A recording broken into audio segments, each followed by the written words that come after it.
ये है वो दवा जिसे खाने में मिलाकर वो मेरे बाबा साईं को देता रहा, ताकि अल्लाह ना करे उनको कुछ हो जाए तो मेरी सारी जायदाद पर वो अकेला कब्जा कर सके। मैं समझा नहीं।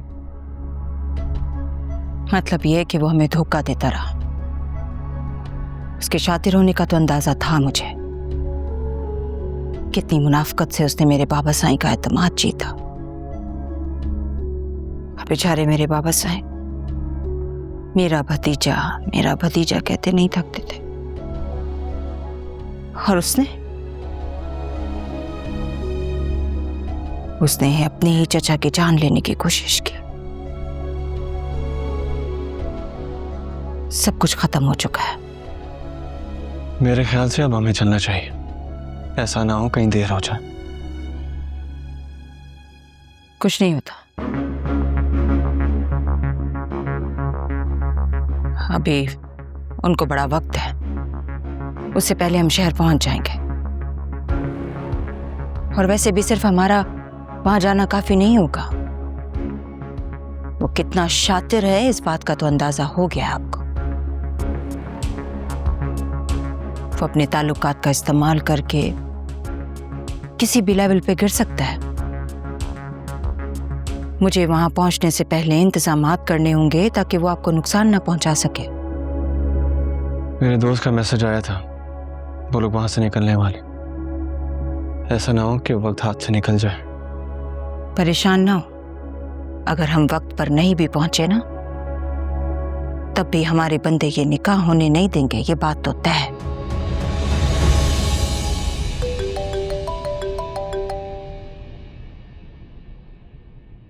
अदा मसरूफ थे क्या? इतनी कॉल्स की, आप फोन ही पिक नहीं कर रहे थे। मैंने आपको वॉइस नोट किया था, सुन लिया आपने? हाँ, मैं दोबारा शहर के लिए निकल रही हूं। जी। अदा अपनी टीम से कहें कि मेरे पहुंचने से पहले वहां पहुंच जाए।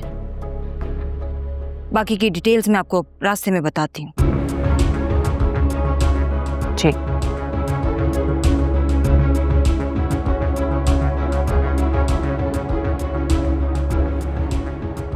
चलिए।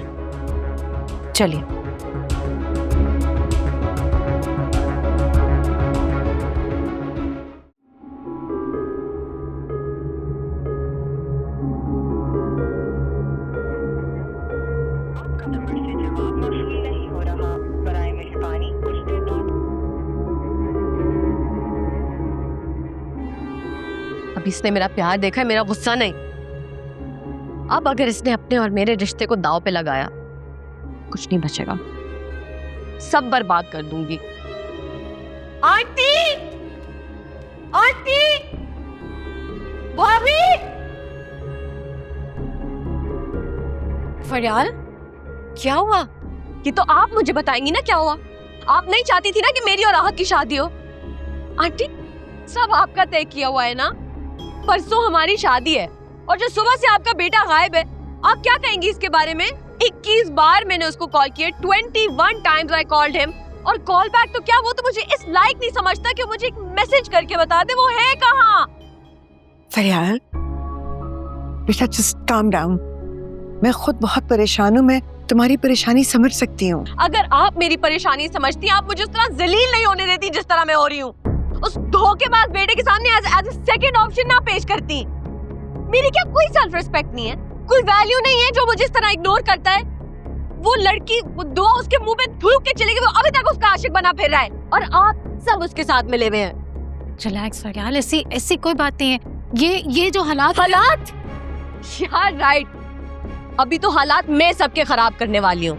मुझे पता है वो इस वक्त है, वो उसी दुआ के ना मिन्नतें कर रहा होगा और आप दोनों ये जानते हैं, बस अनजान बनने का ड्रामा कर रहे हैं। फरियाल, ये किस किस्म की बातें कर रही हो तुम? क्यों जाएगा वहाँ? वो मामला खत्म हो चुका है। मामला तो तब खत्म होगा जब आपका बेटा खत्म करेगा, और वो ये नहीं करेगा, आप अच्छी तरह जानती हैं। आप मुझसे लिखवा लें, अगर अब उसने मुझे ठुकराया तो मैं अपने साथ उसकी भी जान ले लूंगी। ये कैसी बातें कर रही हो? फरियाल,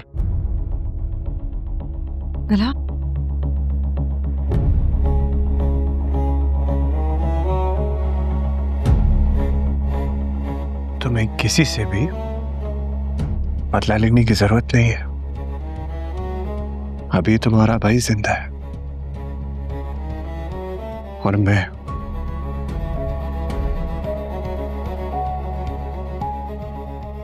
किसी को भी तुम्हारे साथ ज्यादती नहीं करने दूंगा।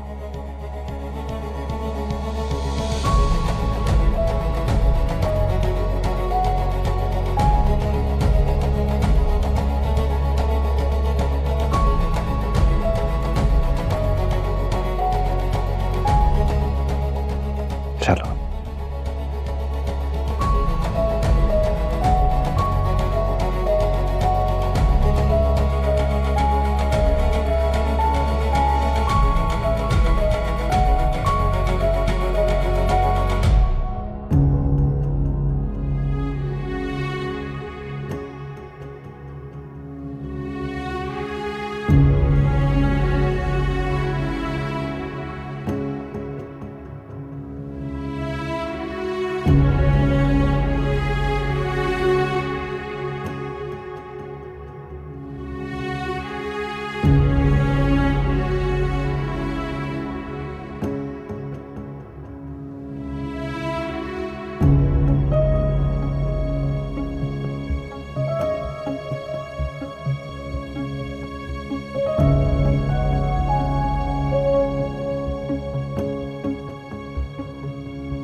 क्या नुसरत जी, क्या ये तलाश कर रही है? हाँ, एक बार समझाने से समझ में नहीं आ रहा है क्या? अपनी हरकतें नहीं छोड़ोगी तुम? अपनी बेटी की मैयत के सराहने बैठकर रोने का शौक हो रहा है तो आओ, पूरा करते तुम। नहीं नहीं नहीं नहीं, मैं कुछ नहीं करूंगी, कुछ नहीं कहूंगी, दुआ की कसम, किसी से कुछ नहीं कहूंगी। अगले 4-5 घंटे तुम्हारा मुंह सिर्फ सांस लेने के लिए खुलेगा, इसके अलावा एक लफ्ज नहीं। कहा ना मैंने, अब किसी से कुछ नहीं कहूंगी, कुछ नहीं करूंगी। नुसरत जानू, आखिरी बार वार्निंग दे रहा हूं, अगर इसके बाद दोबारा कोई ऐसी कोशिश की ना तो वार्निंग नहीं दूंगा, सीधा जाकर तुम्हारी बेटी के सीने में गोली मार दूंगा। और अब तो आप मुझे बहुत अच्छी तरह से जान चुकी हैं कि मैं कितना घटिया आदमी। शाबाश।